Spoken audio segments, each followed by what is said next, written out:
दोस्तों नमस्कार। दोस्तों अगर आपको आईपीओ में पैसा लगाना पसंद है या फिर आईपीओ में पैसा लगाने से चूक गए हैं या आपने आईपीओ में पैसा तो लगाया था लेकिन आपको आईपीओ के शेयर अलॉट नहीं हुए तो आपके लिए अच्छी खबर है। 29 जनवरी से डॉक्टर अग्रवाल्स हेल्थ केयर का आईपीओ आवेदन के लिए खुल रहा है। तो इस एपिसोड में आगे हम आपको doctor Agarwals health care company के बारे में, कंपनी के आईपीओ के बारे में, आईपीओ क्या होता है, आईपीओ में निवेश कैसे करते हैं, आईपीओ में निवेश करके निवेशक पैसा कैसे कमाते हैं, इन सब के बारे में बताएंगे। लेकिन सबसे पहले आप सबसे गुजारिश है कि चैनल के लिए नए हैं तो तुरंत सब्सक्राइब कर लीजिए, वीडियो को ज्यादा से ज्यादा शेयर कीजिए ताकि ज्यादा से ज्यादा लोगों तक जानकारी पहुंचे। हो सकता है आपके एक शेयर से आपके किसी अपनों का ही फायदा हो जाए। तो चलिए आगे बढ़ते हैं और बात करते हैं doctor Agarwals health care company और उसके आईपीओ की। दोस्तों जिस भी कंपनी के आईपीओ में पैसा लगाना चाहते हैं सबसे पहले उस कंपनी के बारे में जानना जरूरी होता है। कहीं पर भी पैसा लगाकर पैसा कमाने का एक नियम है, पहले जहां पैसा लगाने जा रहे हैं उसके बारे में जानिए, फिर पैसा लगाने के बारे में सोचिए। ऐसे में आपको नुकसान होने की आशंका कम या नहीं के बराबर होती है। तो चलिए पहले कंपनी की बात कर लेते हैं। तो आंखों की बीमारियों का इलाज करने वाली कंपनी है डॉक्टर अग्रवाल्स हेल्थ केयर। पूर्व क्रिकेट खिलाड़ी सचिन तेंदुलकर इस कंपनी के ब्रांड एम्बेसडर है। भारत समेत दुनिया भर में आई केयर सेवा देती है ये कंपनी। कंपनी के भारत सहित 10 देशों में 200 से ज्यादा आंखों का हॉस्पिटल है। कंपनी के पास 700 से ज्यादा डॉक्टरों की टीम है। कंपनी मोतियाबिंद, रिफ्रैक्टिव और अन्य सर्जरी जैसी आई केयर सर्विसेज देती है। अब कंपनी के आईपीओ की बात कर लेते हैं। तो कंपनी का आईपीओ आवेदन के लिए 29 जनवरी को खुल रहा है और 31 जनवरी को बंद होगा। इस आईपीओ का फेस वैल्यू ₹1 प्रति शेयर है। इशू का प्राइस बैंड 382 रुपया से लेकर के 402 रुपया प्रति शेयर है। 35 शेयरों का एक लॉट होगा, मतलब निवेशकों को कम से कम 35 शेयर खरीदने होंगे, यानी ऊपरी कीमत के आधार पर कम से कम 35 × 402 यानी 14,070 रुपए निवेश करने होंगे। रिटेल व्यक्तिगत निवेशक अधिक से अधिक 14 लॉट यानी 490 शेयर खरीद सकते हैं।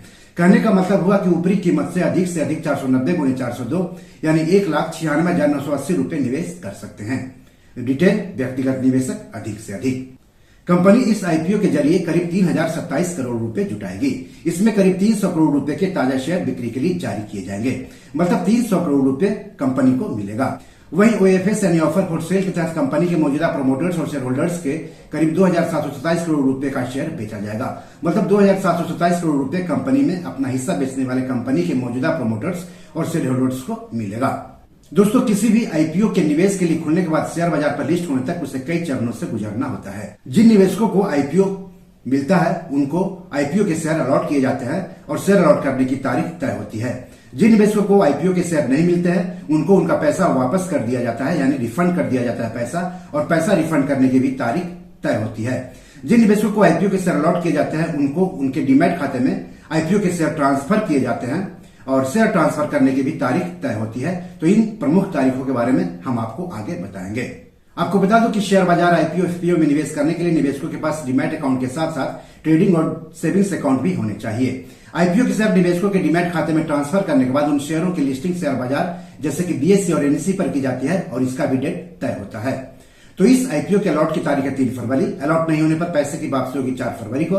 निवेशकों के डीमैट अकाउंट में शेयर ट्रांसफर होंगे 4 फरवरी को। आईपीओ शेयर्स की लिस्टिंग होगी 5 फरवरी को और शेयर बीएसई और एनएसई पर लिस्ट होंगे।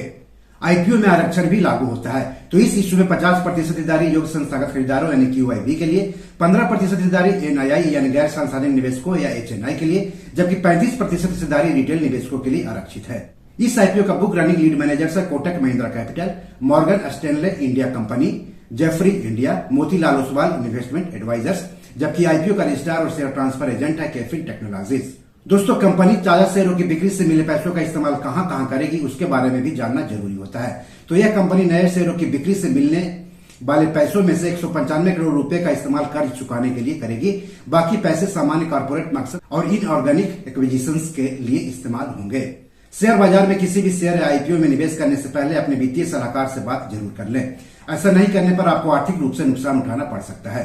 तो अगर आपने रिस्क और रिटर्न को ध्यान में रखते हुए इस आईपीओ में निवेश करने का फैसला कर लिया है तो जान लेते हैं कि किसी भी आईपीओ में निवेश कैसे करते हैं। तो share markets, rights issue, IPO FPO में निवेश करने के लिए सेविंग्स अकाउंट के अलावा ट्रेडिंग और डीमैट अकाउंट होने चाहिए निवेशकों के पास। सेबी रजिस्टर्ड शेयर ब्रोकर्स के पास ट्रेडिंग और डीमैट अकाउंट खुलवाएं। हालांकि सेविंग्स अकाउंट आप बैंक के पास खुलवा सकते हैं। कई शेयर ब्रोकर्स तीनों अकाउंट खोलने की सुविधा देते हैं। डीमैट अकाउंट के जरिए ही किसी भी आईपीओ में निवेश किया जाता है। निवेशकों के डीमैट अकाउंट में ही आईपीओ से संबंधित फॉर्म मिलेगा जिसे सही ऑनलाइन भर देना है।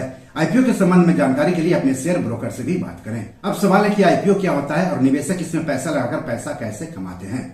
आईपीओ यानी इनिशियल पब्लिक ऑफरिंग, हिंदी में इसको आरंभिक सार्वजनिक निर्गम यानी आरंभिक सार्वजनिक पेशकश कहते हैं। आईपीओ लाने वाली कंपनी आईपीओ के जरिए शेयर बाजार पर लिस्ट होती है और अपने शेयरों की बिक्री करके पूंजी बाजार से पैसे जुटाती है, निवेशकों को आकर्षित करती है, कंपनी को अपने व्यवसायिक संचालन का विस्तार करने में और सक्षम बनाती है।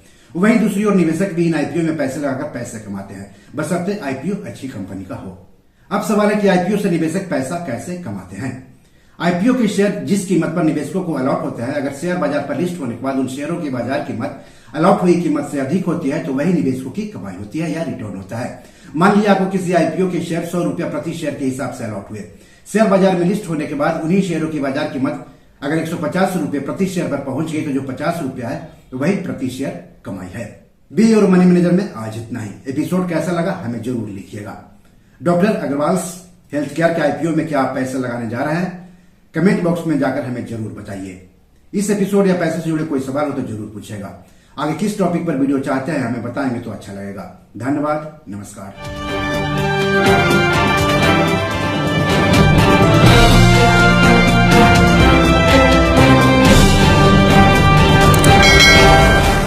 दोस्तों, ये मेरी 7 किताब है जो कि amazon.com पर पब्लिश है। आप इसे डाउनलोड करके पढ़ सकते हैं। इन किताबों के लिंक्स इस वीडियो के डिस्क्रिप्शन में दिए हुए हैं। इन 7 किताबों में से 5 किताब मनी मैनेजमेंट पर है, यानी पैसा निवेश करके अधिक पैसा कैसे कमाएं पर आधारित है।